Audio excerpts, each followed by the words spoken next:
accrocher.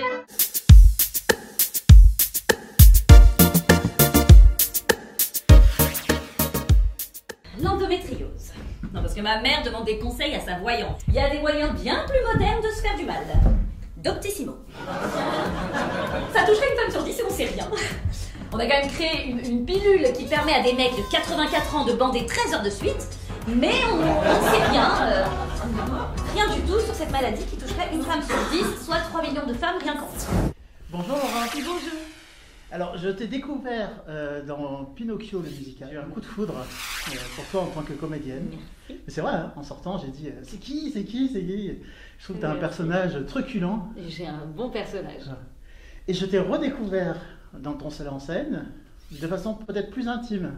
C'est sûr. Et j'ai eu un coup de foudre également. Ah, merci. Ah, oui, on passe de l'extraverti à un truc très intime, c'est sûr.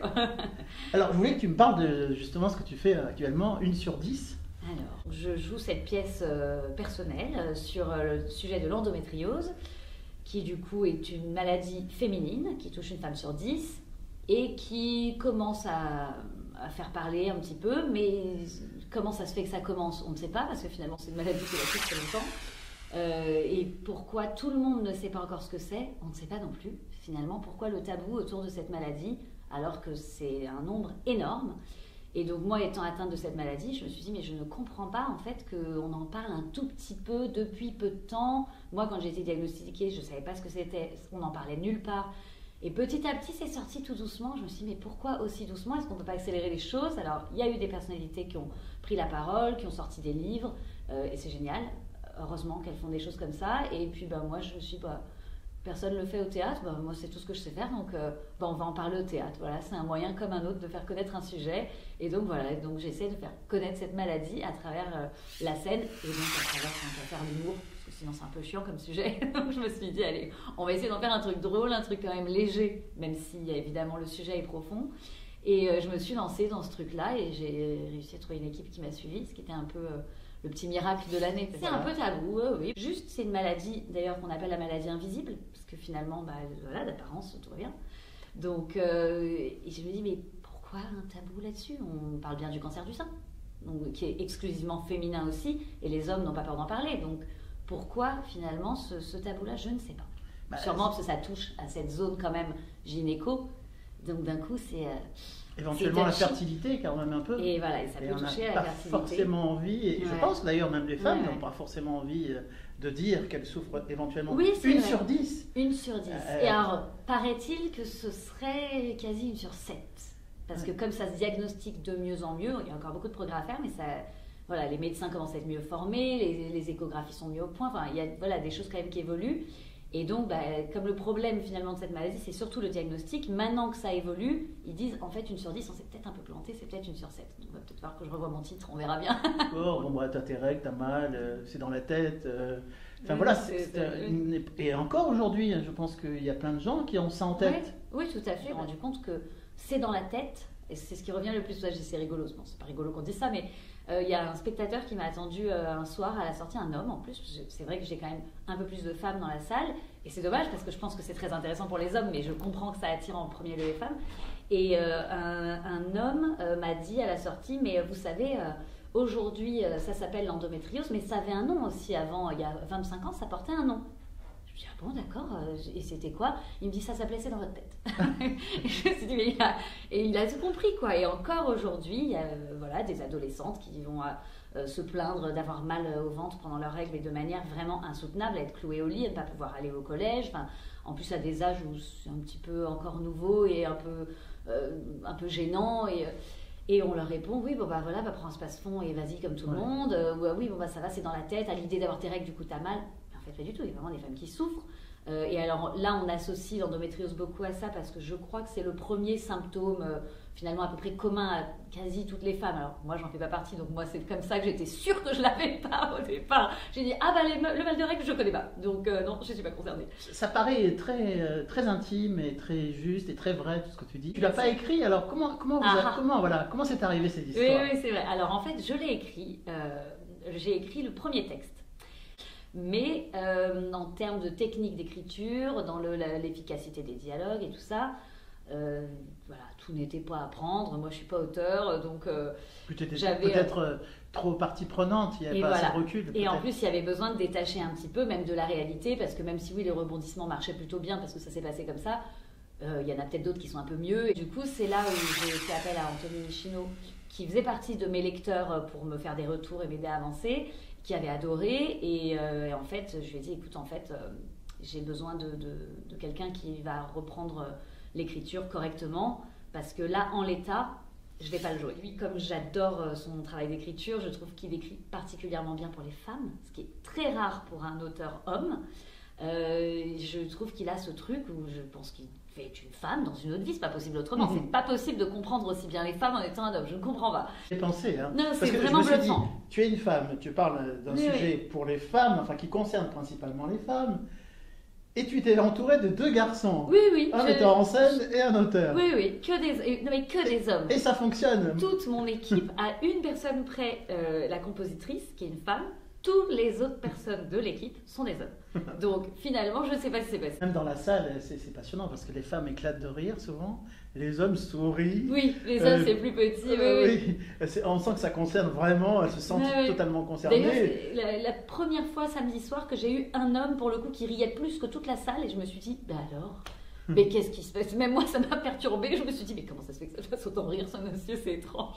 Alors il y a plusieurs moments que j'ai trouvé vraiment touchants dans le seul en scène, dans la pièce. Un moment très fort pour moi, c'est le moment où tu découvres, où on t'apprend cette maladie, et tu es complètement abasourdi, je dirais. Oui. Est-ce que ça s'est passé un peu comme ça? Oui, ça s'est passé à peu près comme ça. Ouais, pour le coup, ça c'est de toute façon à 90%, on est quand même très proche de la réalité. Le médecin qui te suit, il est très attachant. Il est extraordinaire. Il est extraordinaire. J'ai hâte qu'il vienne voir la pièce parce que vraiment. C'est-à-dire que le mec me dit ça comme ça. Bon bah vous avez peut-être ça. Et puis moi sur le coup en plus, il m'a dit ça tellement de manière détachée, ça n'avait pas l'air grave du tout. Donc la façon dont il m'a dit bon bah vous avez peut-être de l'endométriose. Bon on va faire une échographie, une IRM pour vérifier tout ça. Enfin. Ça avait l'air un peu tranquille. Alors moi j'avais quand même eu extrêmement mal, donc j'étais quand même un petit peu inquiète de cette douleur-là qui était vraiment, je pense, la plus grosse douleur que j'ai ressentie de ma vie jusqu'à l'accouchement. Donc je suis rentrée avec l'info, et puis là évidemment j'ai googlé, mais comme tout le monde, je sais qu'il ne faut pas le faire, mais tout le monde fait cette connerie. Donc, et là, évidemment que les gens qui prennent le temps d'aller sur un forum pour parler d'un truc, c'est les gens pour qui c'est horrible. Il n'y a qu'eux qui prennent le temps. Et d'ailleurs, j'ai tort. Moi, ça s'est bien fini. Et j'ai pas pris le temps d'aller leur dire, vous inquiétez pas. Il y a des moyens bien plus modernes de se faire du mal. Doctissimo. Mais je suis foutue. Ma vie est foutue. Je vais mourir. Mais je crois que même quand on a un rhume, si on tape les symptômes sur Internet, on peut se voir mort dans les 3 mois. C'est-à-dire que c'est le concept d'Internet. Donc oui, il y a c'est le message qu'on doit faire passer aujourd'hui. Si vous êtes un petit peu malade, n'allez surtout pas voir ce qui se passe sur Internet. Exactement. Alors la force de l'auteur quand même, parce que c'est d'avoir, grâce à cette idée de Google, de nous avoir fait la liste finalement, de vous faire découvrir la maladie. Exactement. En fait, ça permet d'informer un peu. On savait pas trop comment s'y prendre. C'est vrai que. Est-ce que tu sais si il l'a super bien fait, parce que moi clairement ce que j'avais écrit à la base c'était vachement plus chiant. Et en même temps j'avais envie. Voilà, il l'a hyper bien fait. Ouais, c'est génial parce qu'on apprend plein de choses et par le biais de l'humour. Oui. C'est ça, d'essayer quand même que les gens ressortent en ayant à peu près, grosso merdo, compris le schéma, quoi. Se dire, d'accord, j'ai compris à peu près à quoi ça touche. On rentre pas dans les détails, de toute façon c'est trop compliqué, parce que voilà, c'est la phrase, c'est pour ça que j'ai insisté aussi pour que cette phrase-là, c'est il y a autant de formes différentes d'endométriose que de femmes atteintes. Oui. Et à un moment donné, on va pas commencer par le détail, c'est pas possible. Un homme est prêt à être père le jour où le gynéco de sa femme décide qu'il l'est. Hein, la parisienne, quelle idole! Et c'est vraiment le médecin. Ça a été inventé, écrit ça? Non, je crois pas. Il est vraiment comme ça, cet homme? Il est vraiment comme ça. Je crois. On a dû en rajouter une ou deux, mais il m'a vraiment dit prenez une photo de moi si ça vous détend de me voir. Enfin, il me sort vraiment des perles. À chaque fois que je le vois, je sais que je vais rire, quoi. C'est le cabinet médical de la détente. Et c'est ça qui m'a mis en confiance avec lui. C'est ça qui fait que j'ai été mieux, vraiment. Parce que évidemment que le stress joue énormément sur les douleurs. J'ai fait la dernière chose qu'une femme doit faire quand elle a besoin qu'on lui remonte le moral. Je suis allée voir ma mère. Oh, c'est pas vrai, c'est pas vrai, c'est pas vrai. Faire 2 secondes de ma mère. Alors, ma mère, si Si elle voit le spectacle, elle va dire mais ma chérie, je suis pas du tout comme ça. Pourquoi tu me fais comme ça, qui parle fort, qui fait des gestes. La mère, voilà, on l'a fait comme ça. C'est mes origines, j'assume. Ma grand-mère est pas loin oui, c'est ça. de ça. Une grand-mère, une tante. On en a dans la famille quelque part. À un moment donné, on s'est dit bon, on va rigoler là-dessus. Après tout, il y a écrit Laura Ben Simon sur l'affiche. Ça ne choquera personne s'il y a une mère juive en plein milieu dans toute la caricature de la séfarade. Mais évidemment que non, ma mère n'est pas du tout comme ça. Mais c'était rigolo. Là où ma mère, qui est très douce et qui n'est pas du tout comme ça, m'a quand même dit « Oh non, mais t'as cette maladie de merde !» Et en fait, c'est juste la dernière chose qu'une fille veut entendre quand elle va se confier à sa maman. Elle a un peu merdé sur ce coup-là, mais elle n'a pas fait exprès, c'est vraiment sorti. Elle a vraiment eu ce truc de « Oh non, pas ça !» Mais sauf que moi, ça m'a marqué, quoi. Parce que c'est hyper traumatisant, en fait. D'un coup, ça paraît être un truc énorme. Donc j'ai tiré une pauvre petite phrase, une pauvre petite erreur et j'en ai fait un personnage qui hurle. Mais voilà, mais c'était rigolo. Ah, mais c'est extrêmement drôle. Il faut quand même le dire d'ailleurs, hein, parce qu'on parle d'une maladie qui est très embêtante, qui est grave même, on va dire, mais on rigole énormément pendant ça réagit bien dans la salle, ça réagit bien. Mais quand tu parles de ta relation avec ton copain, c'est là aussi encore un personnage très émouvant. Mais j'ai vu plein de femmes qui donnent des coups de coude. Oui, j'en vois souvent. Ou des petits regards comme ça, oui, je les vois. Et puis il y en a qui viennent me le dire à la sortie. C'est exactement mon mec, ça. Et il y a des petits coups de coude, je les vois. Alors tu nous parles d'un sujet tabou, et tu nous en parles très bien, et on comprend, on accepte, on se dit bon, ok, d'accord.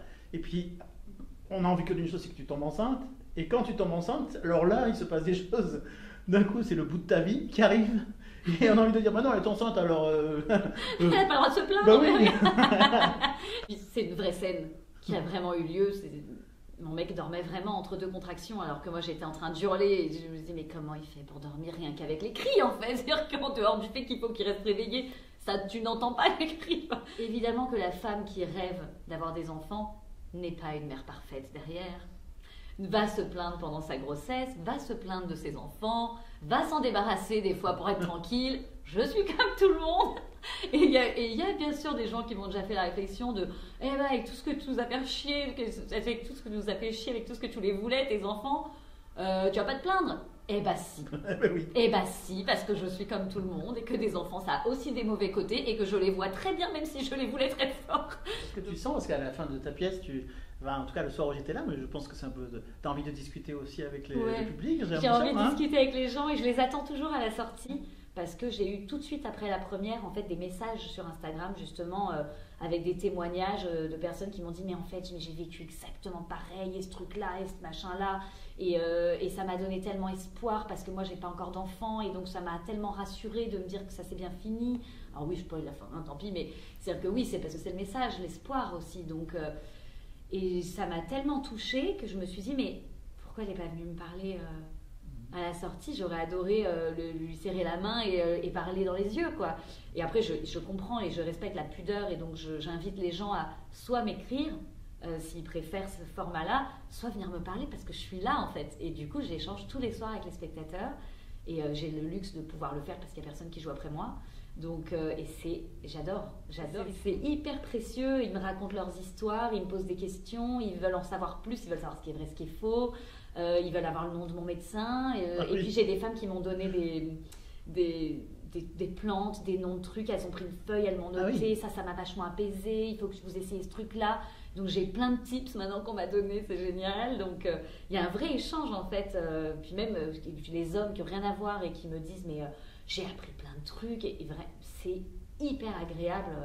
C'est sûr pour un comédien de pouvoir avoir un retour direct du public, c'est hyper agréable. Oui, puis tu t'es livré à nous quand même, avec beaucoup de générosité. Ouais, je pense que juste ça avant, donc le partage aussi. Oui, il y a un partage, il y a un échange, il y a un partage, et c'est non, vraiment, je vis quelque chose là-dessus qui est très fort, et j'ai un soir où je suis sortie, j'ai envoyé un message à toute l'équipe, on est tous dans un WhatsApp ensemble, et je leur ai dit les gars, juste pour vous dire que j'ai un truc de ouf en fait. Et ils étaient tous hyper contents, ils m'ont dit ouais, c'est cool d'entendre ça parce qu'évidemment que c'est un peu compliqué en ce moment, et c'est compliqué de lancer un spectacle, et c'est tout ça doit se mettre en route, et que chaque soir vraiment je me dis on a bien fait, quoi.